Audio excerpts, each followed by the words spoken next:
¿Qué pasa, gente? Muy bienvenidos todos al canal del arte. Hoy vamos a empezar una serie que espero completar a lo largo, pues no sé, de bastante tiempo, porque me gustaría hacer una serie sobre la historia del arte español. Y entonces, bueno, pues voy a comenzar con Roma y vamos a hablar hoy sobre arquitectura y también sobre ingeniería, que es algo en los cuales los romanos tenían un control y un dominio casi perfecto, podríamos decir. Como os digo, pues voy a continuar la serie con los diferentes estilos artísticos, utilizando quizás PowerPoint, que yo creo que será lo mejor, y explicándolo sobre todo de una manera fácil y sencilla para que todo el mundo lo pueda comprender. Esa es un poco la idea de esta serie que como os digo, pues no sé cuántos capítulos tendrá, 20, 25, dedicada a la historia del arte español. Vamos a comenzar, si os parece bien. Vamos pasando el PowerPoint, como os digo, y vamos viendo pues las diferentes escenas que nosotros tenemos aquí. Sí sería bueno aclarar el contexto histórico en el cual nosotros nos movemos antes de empezar a ver algunas de la arquitectura. Es el mismo PowerPoint que yo uso en clase, por eso veis que yo doy mis clases en inglés, por eso veis que aparecen textos en inglés. Pero bueno, lo interesante es que pues más o menos unos 300 años, ahí veis 264 años antes de Cristo, pues tenemos dos grandes potencias en el mar Mediterráneo. Una sería Roma y otra sería la potencia de Cartago. Las dos están luchando por ver quién se hace con el control del mar Mediterráneo y con el poder real en las diferentes zonas, los diferentes lugares que forman parte del mar Mediterráneo. Va a haber diferentes luchas, algunas de ellas tienen lugar en España, por ejemplo, las guerras púnicas entre los romanos y los cartagineses, Aníbal, Asdrúbal, y toda esta gente que lo mismo hemos oído alguna vez, y finalmente pues van a ser los romanos los que se imponen a los cartagineses, incluso destruirán por completo la ciudad de Cartago y empiezan su expansión fuera de lo que sería la bota romana, ¿no? De hecho, la primera ciudad que se fundó fuera de Roma pues se fundó muy cerca de Sevilla y llevaba por nombre Itálica. Itálica porque eran los italianos, la zona de Italia, la que, digamos, la que fundaba, ¿no? La que era referente. Sí es interesante conocer que Roma y Cartago eran dos grandes potencias y que, como os digo, tras diferentes asedios, guerras y demás, que no vienen muy a cuento, para nosotros pues era Roma quien se impone y quien también va a extender su cultura y su imperio, que es lo que a nosotros más nos interesa. Sí es interesante decir, por ejemplo, que la arquitectura romana, frente a la arquitectura de de otras zonas, por ejemplo, vamos a tener como referencia la arquitectura griega, que era muy simple, porque la arquitectura griega utilizaba solamente estructuras arquitrabadas. Es decir, teníamos columnas sobre las cuales se colocaba un arquitrabe, y esta era la manera de sujetar templos y otros edificios en época griega. Como os digo, es una estructura muy simple. Pero los romanos van un paso más allá. Es decir, ellos, tanto en la utilización de materiales, como por ejemplo utilizaban la piedra, utilizaban el ladrillo, la arenisca, utilizaban también las piedras trabajadas, bueno, eh, pero también en el uso del cemento, por ejemplo, y del hormigón, que serán muy importantes para las obras de ingeniería. O como podemos ver aquí en la parte derecha de la diapositiva, en el uso de las bóvedas. Es decir, frente a unos techos planos, como tenían sobre todo la arquitectura griega y la arquitectura etrusca en muchos casos, los romanos son capaces de utilizar todo tipo de bóvedas. O sea, el cubrimiento de los edificios lo van a hacer con todo tipo de bóvedas. O sea, todas las bóvedas que después se van a utilizar, tanto en arte románico, sobre todo en arte gótico, renacimiento y tal, los romanos ya las utilizaban. O sea, os podría decir muchos nombres, la mayoría de ellos técnicos, bóvedas de casetones, por ejemplo, bóvedas de arista, bóvedas de cañón, arcos fajones, bueno, toda esta terminología tan técnica, pues ya los romanos hace 2000 años, más o menos, pues utilizaban estas soluciones para sus edificios, que yo creo que es un avance muy importante y como os digo, pues marca el desarrollo de toda la arquitectura a lo largo de los últimos 2000 años, porque la influencia romana se nota incluso todavía en la construcción de muchos edificios. Como yo os decía, más que obras artísticas, arquitectónicas, los romanos eran muy buenos ingenieros. Entonces, la ingeniería para ellos, pues lo vamos a ver en en la resolución de diferentes edificios. El primero que quiero que veamos son las carreteras, ¿no? Las calzadas romanas, porque eran muy importantes, ¿no? Para el transporte.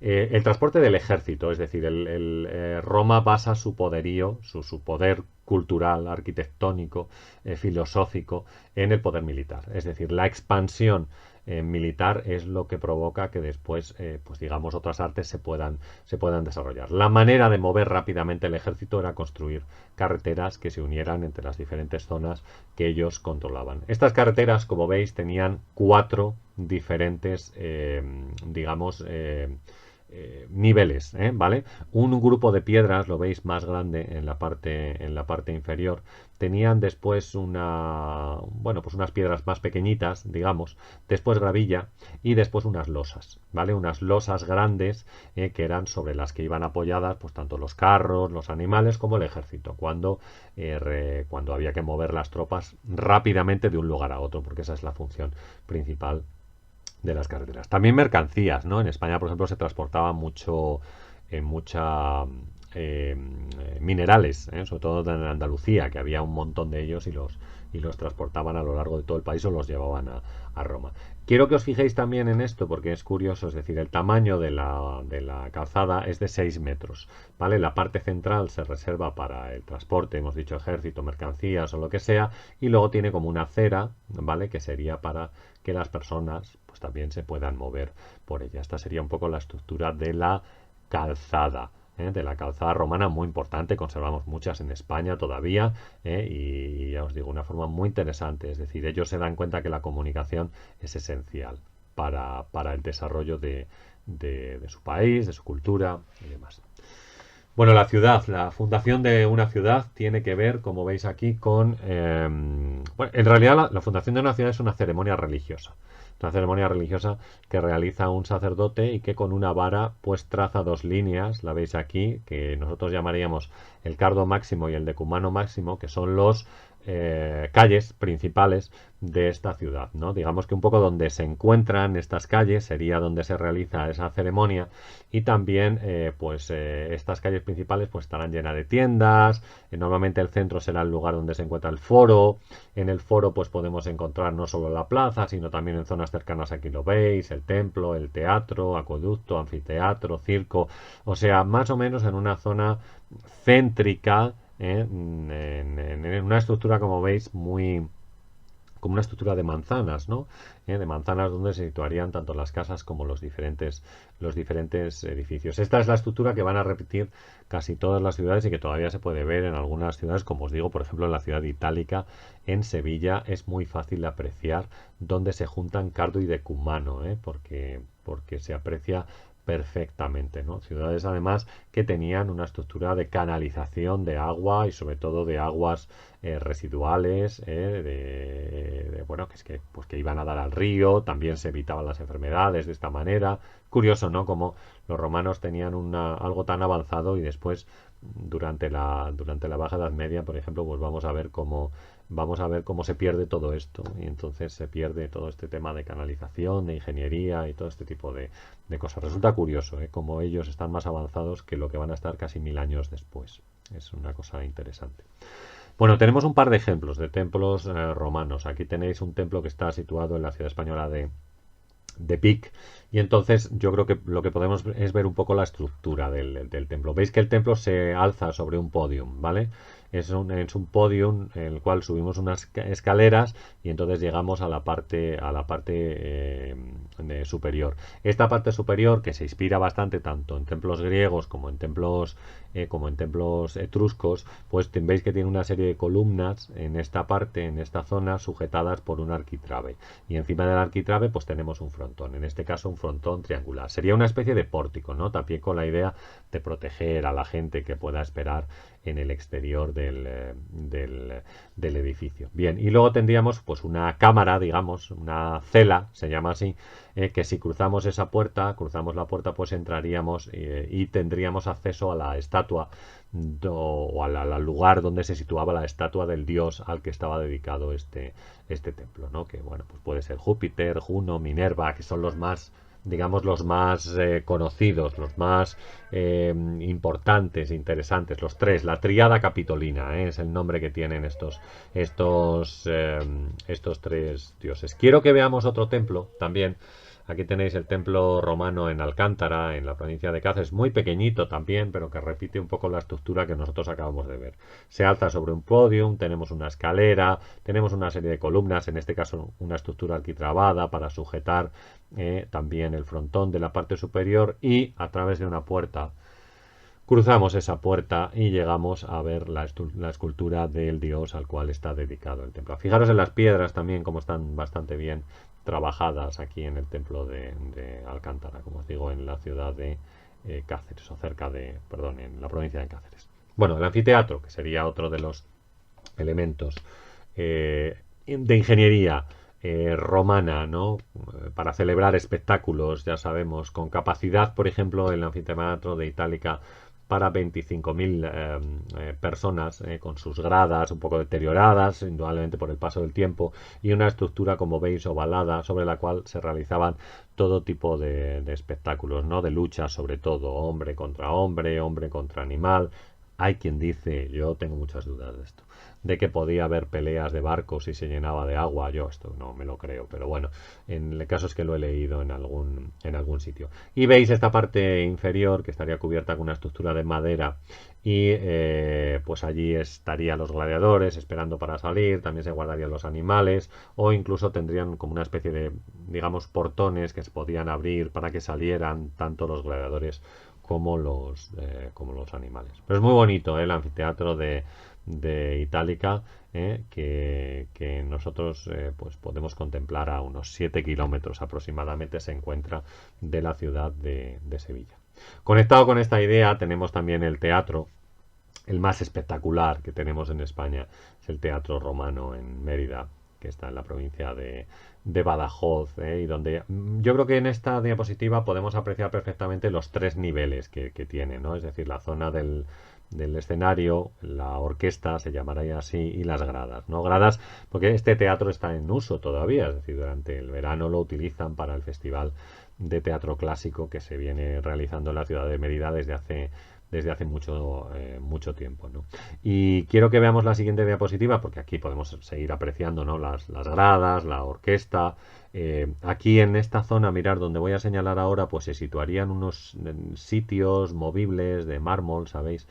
Que sería para la gente más importante de la ciudad de Mérida. Y luego tenemos pues la zona de la escena, ¿no? Aquí tenéis estas preciosas columnas de mármol que sujetan una estructura arquitrabada con diferentes puertas. Aquí tenemos una, aquí otra, tres puertas por las cuales saldrían los actores para, como os digo, pues hacer la representación de la obra. Y justo detrás, pues estarían una especie de habitaciones o lugares donde los actores se maquillaban, se cambiaban de ropa, y un pequeño jardín con protección también en caso de que hubiera lluvia y el público tuviera que esperar allí a que pasara la lluvia, o bien a que pues, el espectáculo se tuviera que suspender debido a las inclemencias del tiempo, pero como os digo, el Teatro Romano de Mérida, tenemos otros ejemplos también, que es precioso.